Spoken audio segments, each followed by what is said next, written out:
आजकल की दुनिया में फुर्सत नहीं होना या बिजी होना has started to become a fashion statement. I mean, that's what at least I feel. You know, it's kind of something that gives people a sense of self-importance, whether it is true or false. But it's more like a fashion statement. So and busy hona is good as long as it is productive.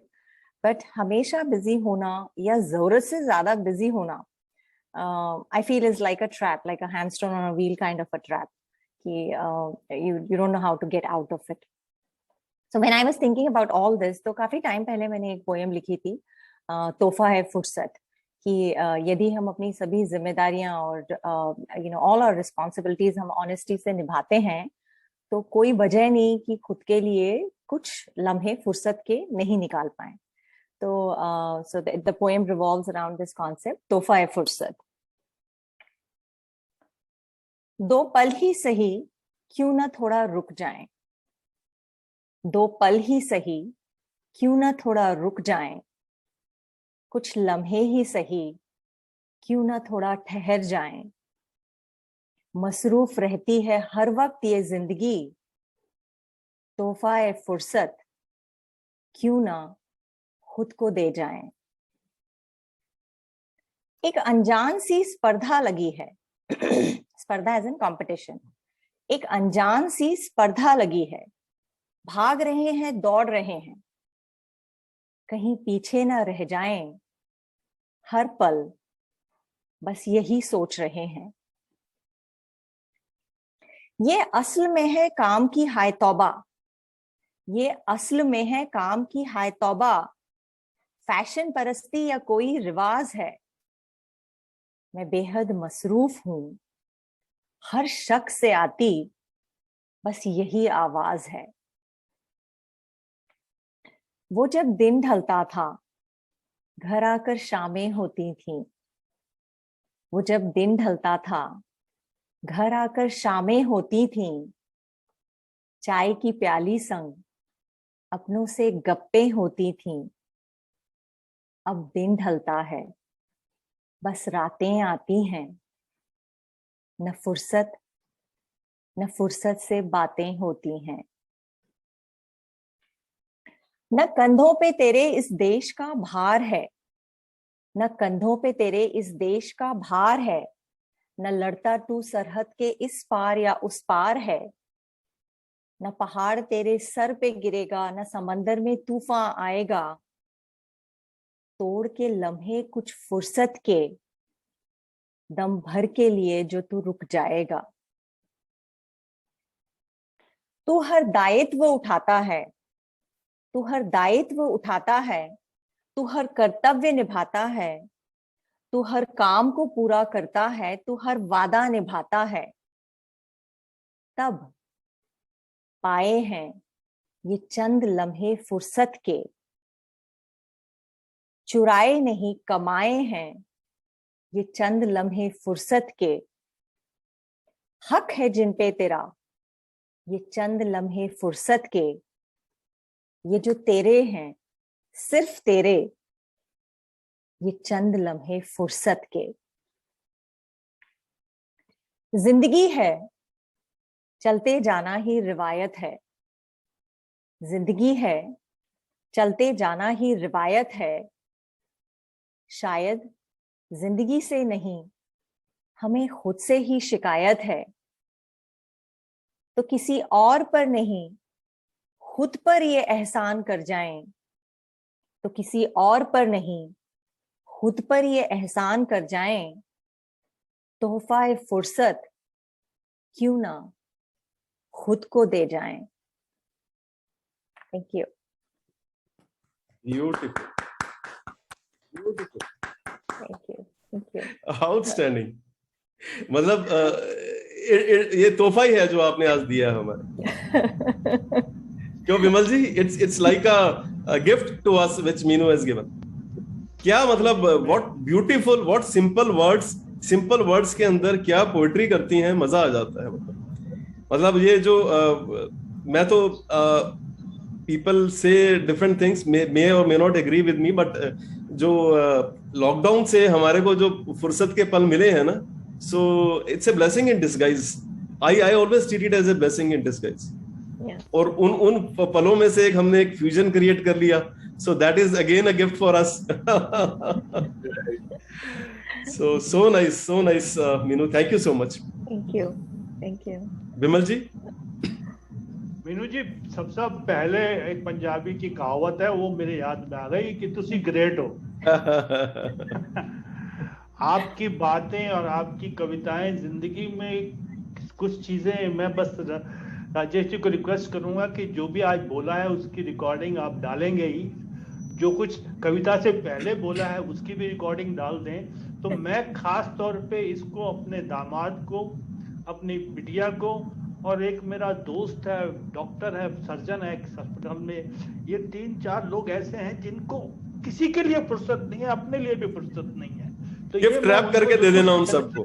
Gift wrap करके मैं जरूर gift wrap करके भेजने वाला हूं. पर आपने कमाल, मतलब जिंदगी में आपने जो ये दिया है ना हम सबको या पूरे समाज को, ये जहां जहां लाइनें पहुंचेंगी ना, मतलब मैं क्या बताऊं, आप लाजवाब है.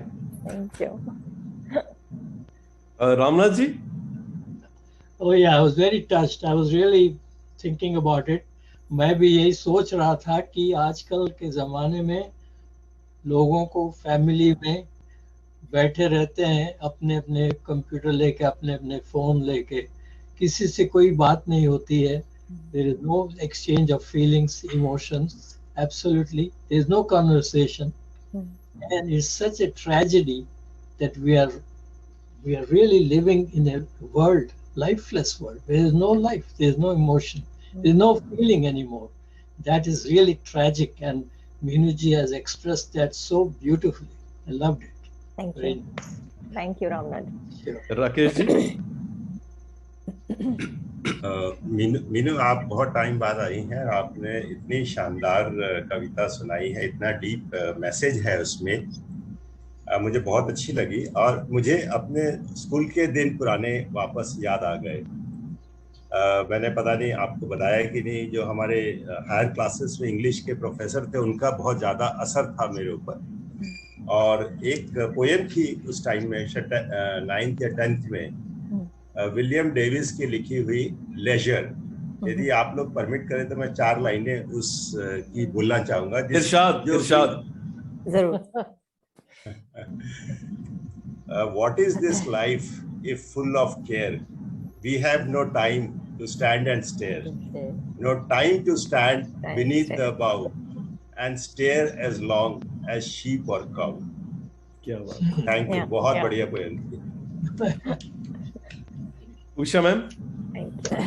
Meenu, hearing your poem after a long time, it was like, in extreme summer, suddenly there is a shower of rain, and how much reverberated and refreshed we will feel.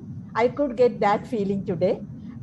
And the poem definitely, which talks about what to say, in this mad rush behind money and material achievements, people have no time to sit and talk or to share their emotions. And mainly in your poem, those lines, there were some evenings when we were sitting together and talking for a long time. Yeah. That is the thing which we are missing now. Yeah. And like Ramnath ji told, nowadays what happens, yes, relationships are there, but each one member of the family will be with either with mobile or with a laptop within their own cocoon. And sometimes even messages, through messages, conversation, bring coffee and bring chai, something like that. Yes. Definitely, true. The time has to be given to everybody. Then that is what it will be cementing the relationship. Yeah. Lovely poem. Thank you. Meenu, this is the most apt poet for Dr. Shrikant. I was talking to him today morning. He says कि I come to the clinic in the morning, don't go back even for lunch. and go back to close my clinic at 10 o'clock in the night and reach my home by 11 o'clock. So he didn't even have the time for dry run, which I requested him that so that we don't have any technical glitches. So I think it's a gift for Dr. Srikanth. Let's listen to Dr. Srikanth what he wants to say. First of all, ma'am, I will like you if you send this beautiful poem on the group, so that I will translate it in Marathi and I will send it back to you. I'm really interested in translating this beautiful poem in Marathi, and whatever उसमें थोड़ी सी कोई गलतियां वगैरह मुझसे हो सकती है, लेकिन फिर भी आप मुझसे माफ करेंगे ऐसा मुझे लगता है. तो I will send it back to you. Listening this poem, मुझे एक किस्सा याद आया कि जो मैंने एक किताब में पढ़ा था. एक आदमी ऐसे ही बहुत जो अपने आप को बहुत बिजी समझता था, मेरे सिवाय कुछ होता ही नहीं, मेरे सिवाय मैं नहीं रहूंगा तो कंपनी डूब जाएगी, ये होगा वो होगा वगैरह वगैरह बहुत कुछ, और वो सब दुनिया भर के टेंशन अपने सर पे लेके बैठा था. एक दिन एक वो काउंसलर के पास गया, उसकी माँ उसकी बेबी उसको शायद उसको लेके गई कि देखो ये बहुत टेंशन में है. तो वो काउंसलर ने उसको कुछ बोला नहीं, उसको बोला कि कल तुम आ जाओ, मैं तुमको एक जगह पे लेके जाऊंगा. तो वो दूसरे दिन वो काउंसलर उसको लेके गया सिमेट्री में, और उसको वो बोला मुझे कहाँ लेके आए. बोला ये देखो ये यहाँ पे ये मिस्टर जॉन है, ये मिस्टर ये है, मिस्टर वो है, आप वो जानते हैं इनको, ये कौन है. तो नहीं, ये अमुक अमुक कंपनी का सीएमओ है, या अमुक अमुक कंपनी का सीईओ है, या अमुक अमुक कंपनी का सीएफओ है. ये सब लोग ऐसा ही समझते थे कि मेरे सिवाय कंपनी का कुछ होगा नहीं, लेकिन आज ये सब लोग यहाँ पे हैं और कंपनियां चल ही रही है. तो तुमको भी ऐसा नहीं समझना चाहिए कि तुम्हारे लिए दुनिया रुक जाएगी. तो ये this was the message, and you really brought it up again in a very nice way. और आप मुझे परमिशन देंगी तो मैं इस कविता को थोड़ा सा अपनी भाषा में ट्रांसलेट करके आपको वापस भेज दूंगा. जरूर, जरूर. Thank you. Thank you for all. Amazing poetry. So nice. Typically हम लोग फुर्सत की जब बात करते हैं ना, तो we tend to realize only after retirement कि अब हमें time है. And when I wrote this, actually it is not for just others. It is for to be for myself also to be reminded that every now and then, to maintain your sanity, you have to find some time for yourself. And you have to start prioritizing things, and you have to find time for yourself. I don't want to wait 20-25 years from now and wait for my retirement and say now ab mujhe time hai karke. So during your hardworking years also, we have to make sure to find a little bit of time for ourselves. Thoda sa, bhale se thoda sa ho, but every now and then. It's very rejuvenating. That's what at least I feel. No, you are very right. I agree with you 100%. Yeah.